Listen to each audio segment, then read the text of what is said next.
Our speaker today acquired a lot of relationship learning and excellence in his educational background.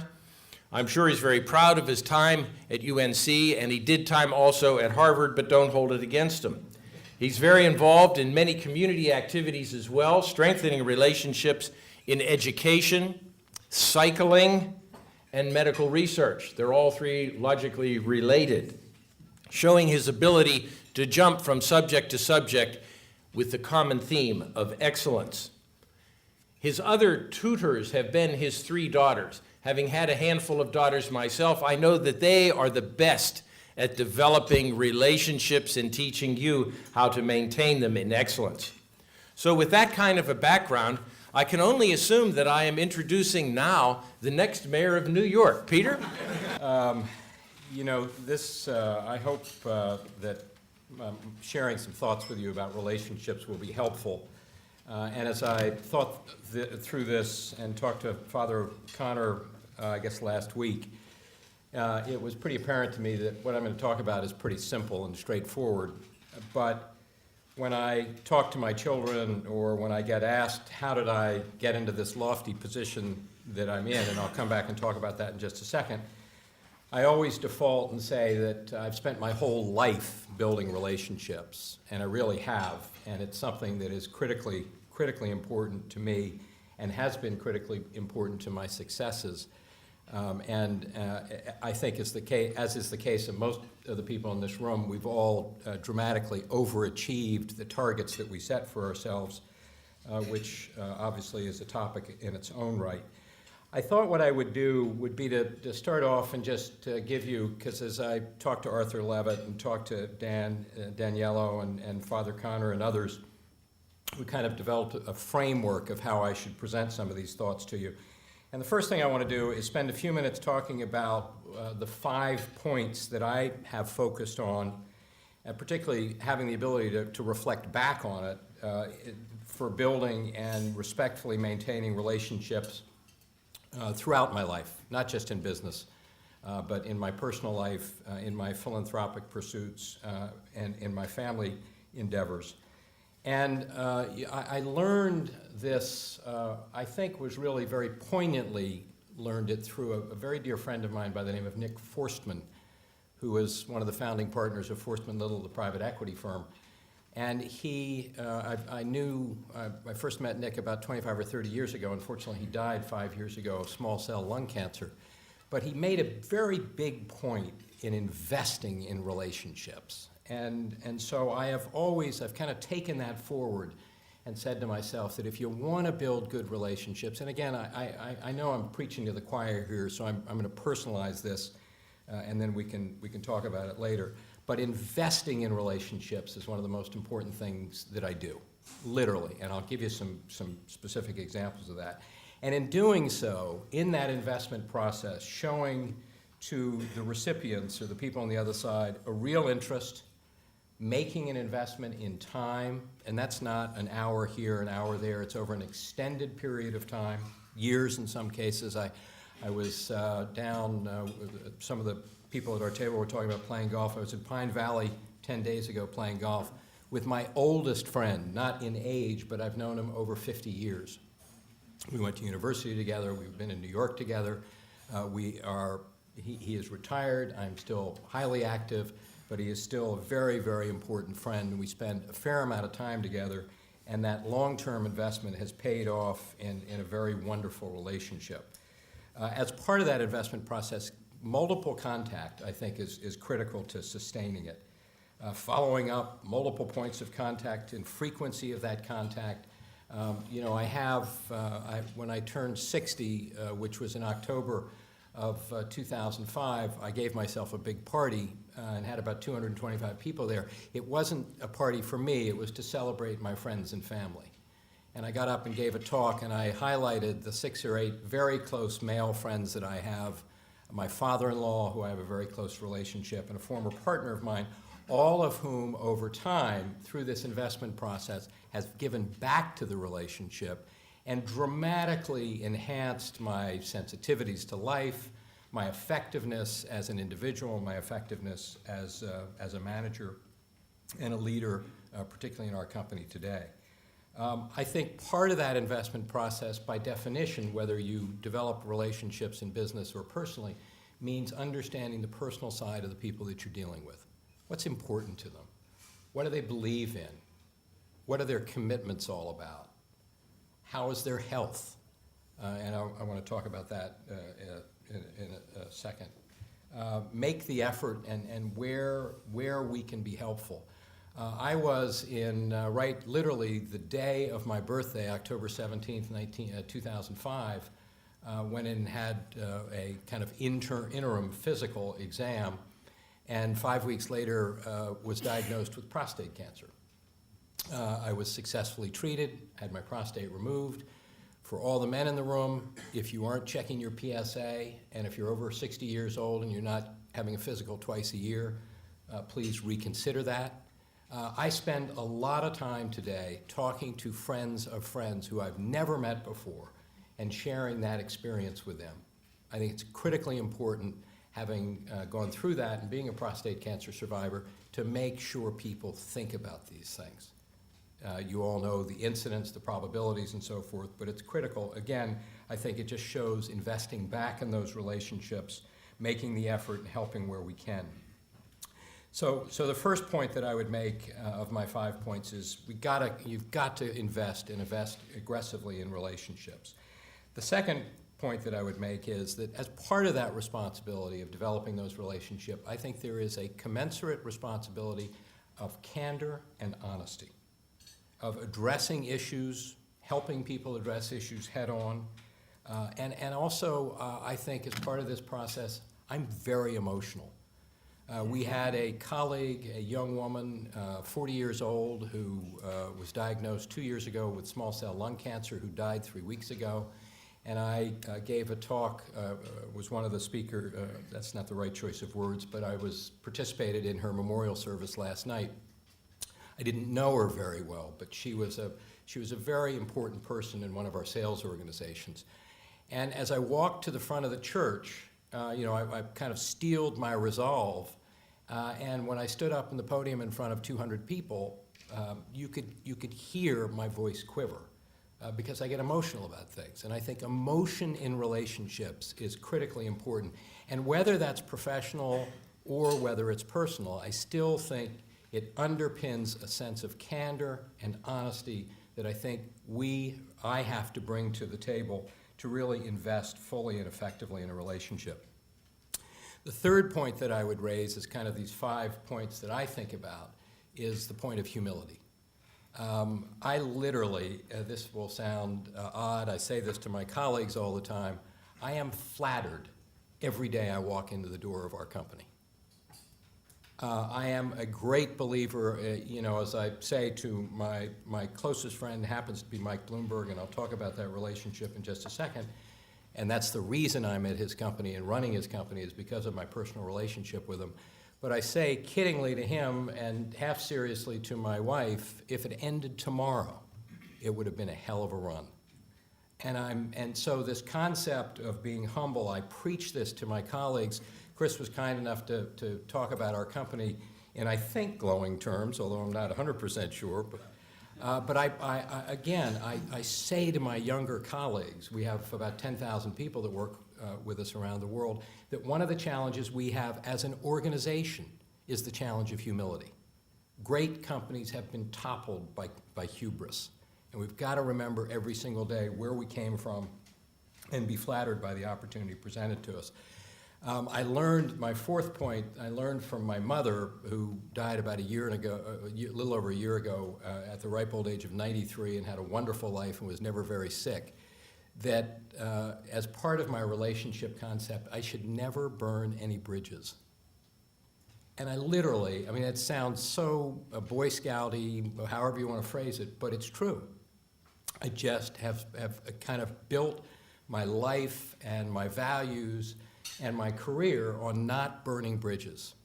It's, as we all know, it's easy to get frustrated and upset and irritated. I work in an environment that was created by one of the most in-your-face people I know in terms of Mike Bloomberg. There's a lot of what we call constructive tension or anxiety that exists at Bloomberg every day, a lot of raised voices in meetings, opportunities to get upset about things. But again, I felt, and whether this was with relationships I've had with women along the way, long before I married my wife 25 years ago, or personal friends, I've just felt never burn those bridges, because life is a long time, we hope, and the environment and the circle of people that we travel in is quite small, and you never know when you're going to either need those people or come back and see them again. And I think the fifth point that I would raise is I think it's critically important, and Father Candor was talking a little bit about the kind of business plan for the soul that you do at Lumen. From my perspective, I am not a particularly religious person in the context. I don't go to church. Obviously, I consider myself to be spiritual. But I think part of this whole relationship issue as well is understanding one's own strengths and weaknesses. And in the context of that, I think that helps you with helps me with the interactions. I have a couple of phrases that I reinforce periodically with my colleagues, and that is, I know, and it's true in this room, it's true in any room that I walk into, I'm never the smartest guy in the room. I just am not. I know it.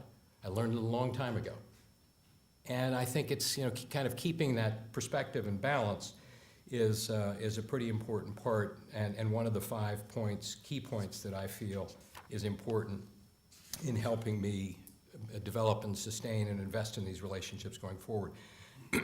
Now, what I'd like to do for a couple of minutes is just turn and talk about relationships in the context of our business and from a professional point of view, and then I'll spend a couple of minutes giving you, I hope, a couple of takeaway points to think about, again, that Father Candor helped sketch the outline for.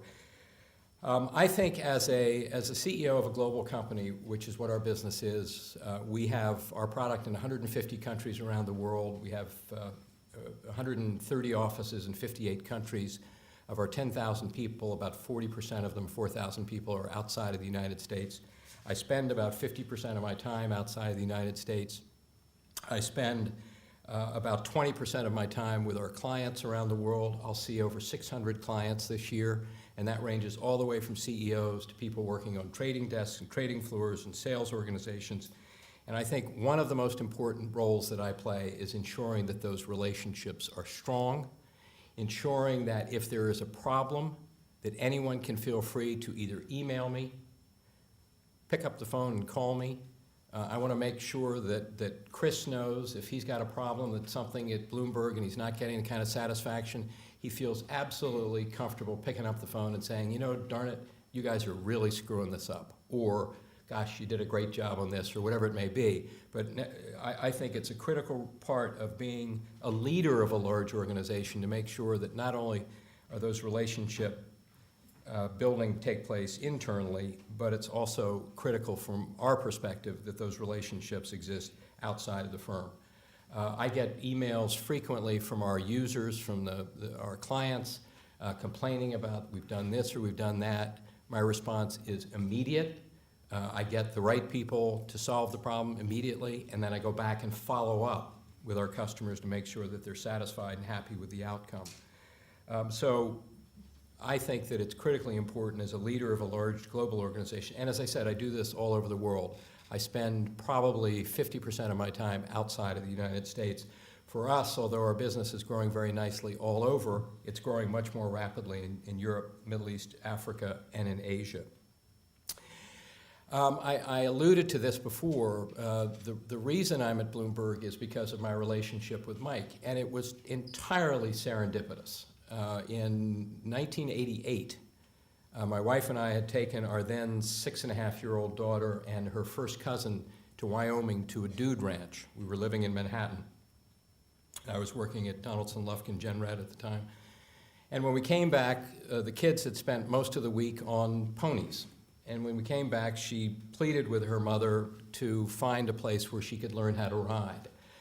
And so we did some research, and we found a barn in North Salem, New York. And I put her in the car one Saturday afternoon in October of 1988, and we drove out. And as we drove in the driveway, in one of the rings on the left side of the driveway were two young girls, and it happened to be Emma and Georgina Bloomberg. And Mike's youngest daughter, Georgina, is a week older than our middle daughter, Tori. And they started at that age, at about 7, riding together. And if you have experienced that as parents, you'll know that that's not something that you want to experience for a long time, because it's worse than watching paint dry and grass grow. I mean, it is painful. But as my now 24-year-old daughter is prompt to point out, Dad, you'd be nowhere without me. She's partially true. Because through this relationship, I got to know this guy, Bloomberg. I ran the private equity business at DLJ from 1985 until the merger took place, and I came to Bloomberg in 2002. And so I'd been on trading floors, but I didn't know what people used, so I didn't know what a Bloomberg was, and I certainly didn't know who Bloomberg, the person, was. But we spent hours together, and I mean hours. We would go to horse shows, we would spend the weekend at these horse shows.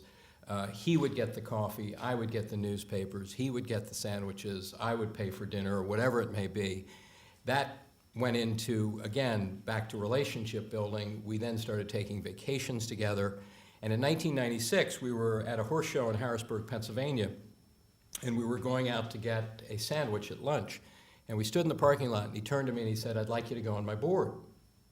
I said to myself, this sounds kind of cool. I said, who's on your board? He said, well, it's my lawyer and me. And I said, what does your board do? And he said, it doesn't do anything. And I said, is this a trick question? I mean, I'm not sure I get it. And I said, why do you want me to go on your board? And he said, well, I'll tell you why. I've learned in our relationship over the last 6 or 7 years, whatever it was, I guess 8 years, 7 or 8 years, that you have always given me good advice. You haven't known it. Mike's not someone who takes he kind of takes his own advice. He said, I think you understand my business and me. If something happens to me, you're the guy that I want to worry about my company, my employees, my family, and estate. My lawyer can worry about the legal stuff, but I want you to worry about the practical stuff. And so I went back to my partners and said, this is important to me. He is my closest friend next to my mother and my wife, and I'd like to do it. And they said, we think it's a great idea because we're becoming a more and more important customer, and maybe this will help further our relationship with Bloomberg as well. So I went back to him and sat down and said, I'd love to do it. I'm flattered that you would ask me to do it, but I've got 3 or 4 caveats. And those caveats are, we have to build a real board. We have to meet at least quarterly and entertain good governance and do all the things that we should do. I have to have access to any information in the company that I want, and I have to have access to any people that I want, because I take the responsibility seriously, and I can't do my job unless you give me that access. And he said, you have carte blanche. You can have access to anything you want. Now, just to kind of go forward now into 2007, I've been at Bloomberg for 5.25 years as chairman, president, and CEO. When Mike built the business and ran the business, he built it, and one of the approaches was that he doesn't share financial information with anybody in the company. And when I came in, he said, I expect you to run the business the same way. So I now basically run a global organization, and am the only person who is paid by Bloomberg that comes to work every single day who has access to all the detailed financial information.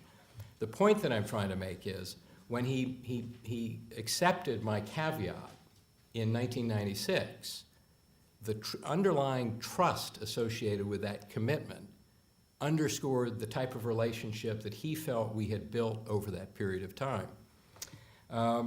I did my job as his fiduciary.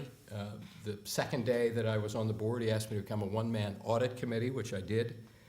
In 1999, when he told me that he was first thinking about running for mayor, I said, well, clearly, if you decide to do this, and in the odd chance you become elected, the best thing I can do would be to help at the company.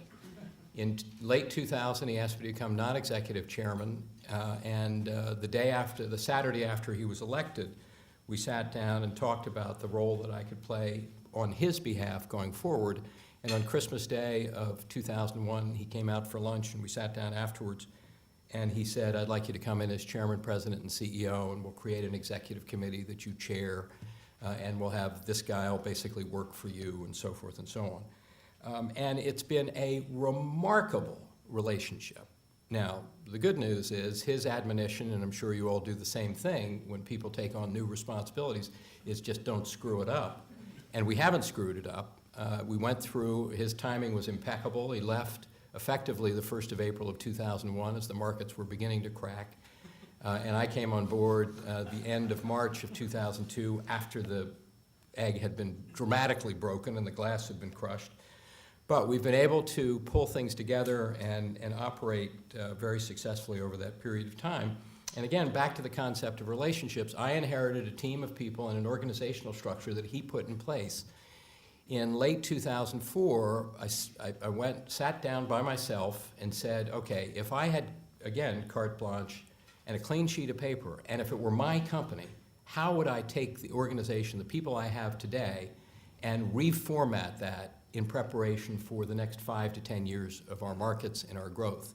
And so I came up with a plan dramatically different to what he had asked me to take over when I came in, including changing the responsibilities of some people, one of whom was kind of his closest candidate for succession. And I sat down with our executive committee in December of 2004, and then I sat down with Mike in January of 2005, and I said, we had a great run in 2004. We had a remarkably good year. We could have done better. I've got to prepare this company for the next 5 to 10 year time frame. I don't know what you're going to want to do with it, but I want to make sure that it's in as good a shape as it can possibly be from a leadership perspective. And I said, I'm going to make some changes. And I said, I'll give you as much or as little information about those changes as you would like, but I'm going to make them. And I had committed to myself when I walked in the room beforehand that if he said, no, I don't want you to do that, I would have resigned, because I didn't think it was the right thing to do for the company going forward. The fact, and what history being the great teacher that it is that I made the changes. He has been unconditionally supportive of everything I've wanted to do. He has basically let me and our team run the business the way we thought was right. Again, we haven't screwed it up yet. But again, I go back to this concept of relationship and say the reason that's the case, and I've, during this period of time, been able to sustain a unique professional relationship. About 4 or 5 times a year, I'll call him and say, I need an hour and a half. We'll go have dinner, we'll have breakfast, and I'll say, here's some 5 things that I think you need to be aware of. Yet, he is still my best friend. We play golf every weekend. We talk 2 or 3 times during the week, not for very long. He's a soundbite kind of guy, and I don't need, whenever I need him, he is immediately accessible. And again, so I kind of go back to what I was talking about before. Let me just move ahead, and I've got to be careful of time. The concept of relationships is not just something that I espouse in our company. It is something that permeates the organization. Our company is built on relationships. Everything we do every single day revolves around our customers, whether it is at my level or whether it's literally, we will hire this summer 500 summer interns to work for us around the world. They get inculcated with the concept of the importance of relationships and customers from day one. We are still an organization that believes if somebody calls a Bloomberg phone number, we have 310,000 users, we have 20,000 customers around the world, we have 255,000 subscribers to our service. They should be answered by a human being, those phone calls should. We can route those calls in 9 separate languages. And we believe that that kind of human touch and that relationship orientation is something that distinguishes us from all of our competitors and many companies in the world of commerce in the world of commerce. We have a process where we are constantly training our people, not only in our product, but how to interact with our customers and interact with prospects. We do this with everyone. We have about 2,000 programmers that work in our company, many of whom work just uptown at our 731 corporate headquarters, but we do the same thing with them. We stress the importance of relationships. I just completed about 6 weeks ago a rotation of 16 groups of 25 people. When I reorganized things in February of 2005, one of the things that I wanted to do was to plan for the future leadership of the firm and make sure that we were all addressing the organization with the same set of core values, building networks of relationships. So I took 400 of our managers around the world. We have about 1,200 people who manage others. But I wanted to create an intimacy in terms of a 3.5-day program, which we called our Global Leadership Forum. I'd bring 25 people in from all over the world. I had one other colleague who helped do this. We did it all internally. We had one outside speaker. We had a CEO that came and spoke at cocktails and dinner, but the rest we did ourselves. And the purpose of that process was to take these 400 people, talk about our mission and strategy, talk about culture and values, and talk about some basic leadership principles that we wanted everyone to be aware of. Now, most of these people have worked for our company for a long time, so they get it, but they'd never had it in that kind through that kind of process. And all 16 sessions, I was there for 75% of each session, because I wanted them to know the importance that they play in our organization going forward, and that our investment in them is critical to our overall success. And it was in everyone's case, because we do a lot of feedback loops on these things, perhaps the most important thing that they've experienced in their careers at Bloomberg. Just one or two other things from a business point of view. When I'm with customers, I always ask for the bad news. I want to know what we're not doing well. I believe that the good things take care of themselves. And I also can look at our numbers, which we post, our terminal sales numbers internally. We post you can look at it real time and see exactly what we sold, where we sold it, and who's bought it, and who has sold it around the world. But what I want to know is, I don't want to be embarrassed by some changes going on in the market. I want to know what our competitors are doing.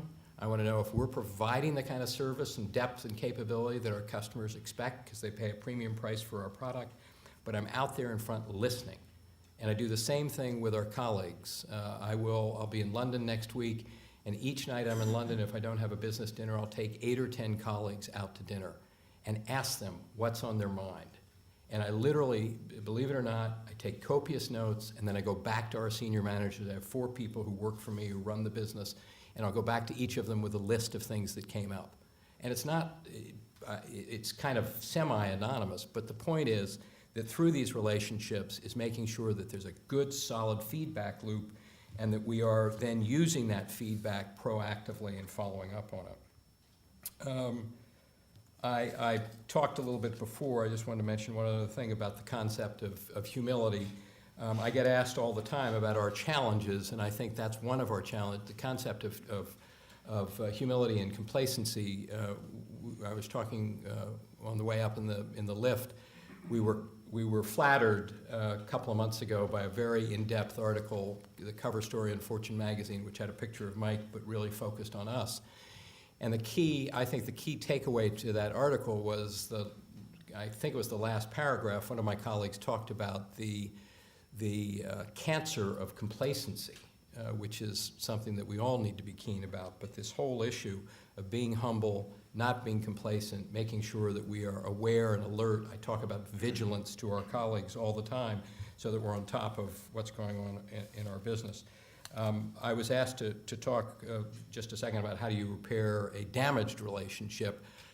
We believe that if you cover people with love, I don't mean to sound corny, then you'll get through those difficult times and give them more service than they have ever gotten before. If we lose business, and if I sit in meetings where a CEO or a desk head will say, well, we're going to replace you because you cost too much money, my response is, I love that. We're just going to work harder to get the business back.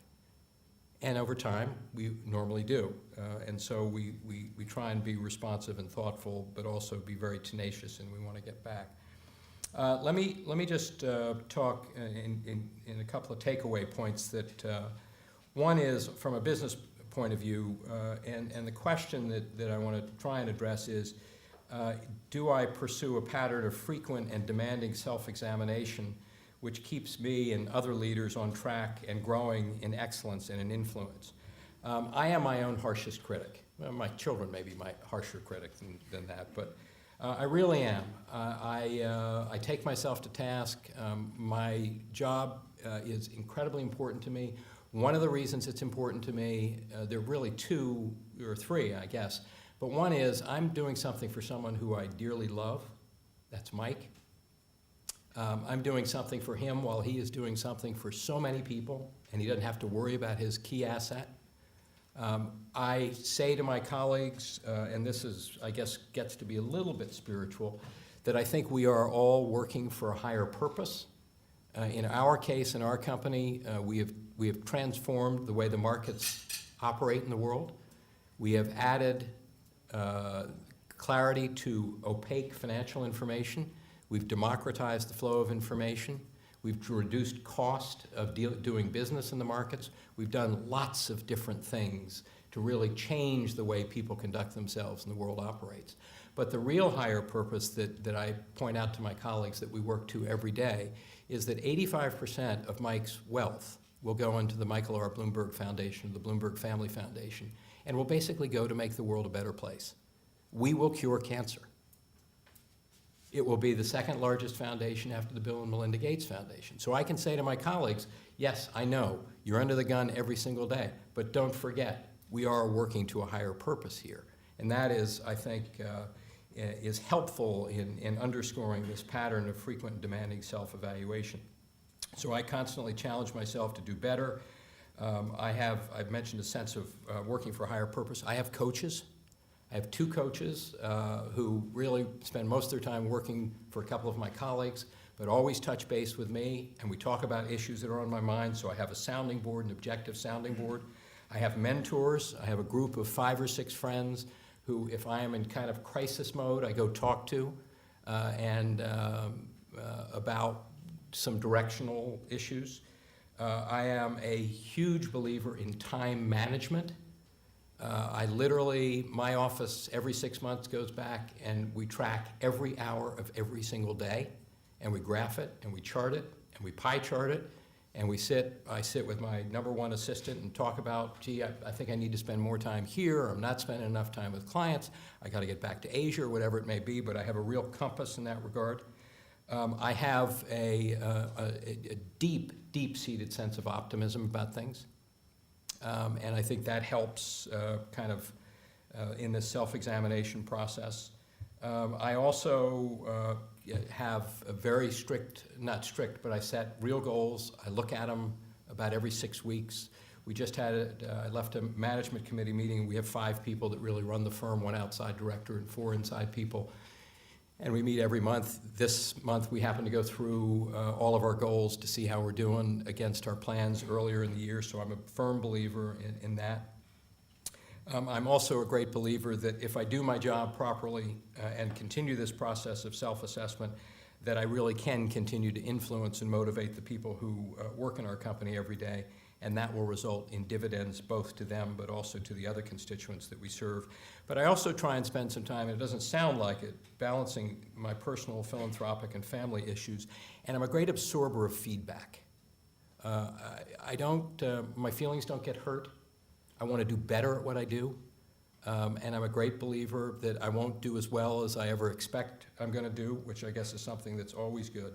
Now, let me just turn very quickly, and I'm sorry, Chris, you should cut me off or something. The second takeaway relates to families, and do I provide an example of excellence for my children? As Chris said, I have 3 daughters, 34, 24, and 15, a wife of now almost 26 years. The oldest daughter is my stepdaughter, but her mother and I raised her from age 7. And I think I do a pretty good job there. I can always do a better job when it comes to my family. But I think my core beliefs, which I have particularly focused on my 3 daughters, to help them develop confidence and self-esteem, which I think is the most critical thing, particularly for young women to have as they evolve through puberty and through adolescence into adulthood. I spend a lot of time trying to figure out what's the right formula to be able to accomplish that. At the same time, I want to make sure that we help them develop a sense of independence. I'm a great believer in life's passages that at different stages in our lives, and we've, I think, done that quite well. I'm deeply in love with my wife, which I'm just staggered every day how important she is.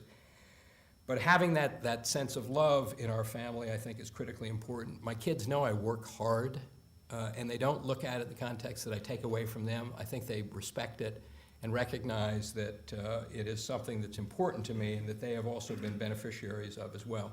I'm pretty good about giving them advice, but not volunteering advice when I don't think it's needed, which is sometimes very hard for me to do. I try and sustain a reasonably broad but not intrusive involvement in their lives. But I've also, my oldest daughter is married, my middle daughter has a very serious beau, and I have two nephews that I basically helped raise, whose father unfortunately had problems with substance abuse and a number of other things, and my sister divorced. And I put two of them through university and have worked closely as they have become adults. So I think I at least try and uphold the sense of values. The last thing, and I'll stop very quickly after this, I'll stop after this, is what do I do in the community? When I turned 40, I believe very strongly that part of my responsibility is to give back, and so I do. And I do it in a number of different ways, and I think it's worked. This surprised me more than it's going to surprise you when I tell you about it, but last year I was awarded by Cardinal Egan the Papal Order of Merit, which is the highest award to a non-Catholic in the Archdiocese, and that's for my work as the head of the Board of Trustees of the Inner-City Scholarship Fund, which is 42,000 kids that we provide financial support in 115 inner-city schools in the Archdiocese of New York, which for those of you out of town is the largest archdiocese in the United States, and is Manhattan, Bronx, Staten Island, and the upper counties, including Westchester and Putnam counties. Our kids are basically inner city kids here. I am the chairman of the board of a thing called the board that oversees the undergraduate honors program in the Johnson Center for Student Excellence at the University of North Carolina, and I'm also on the endowment board. I'm the chairman of the board of trustees of Pomfret School, which is where our middle daughter went. Our younger daughter is there now, and something I am deeply indebted to because what they have done for our kids. I've just gone on the board of Rockefeller University, the Research Institute, and I'm the past chairman of the Big Apple Circus, which is a combination performing arts and community outreach program. So I try and do all this. No, I don't sleep a lot, but I got to tell you, I love every day. So with that, thank you very much for listening. I hope I didn't bore you, and I hope I addressed some of the things that you had hoped for.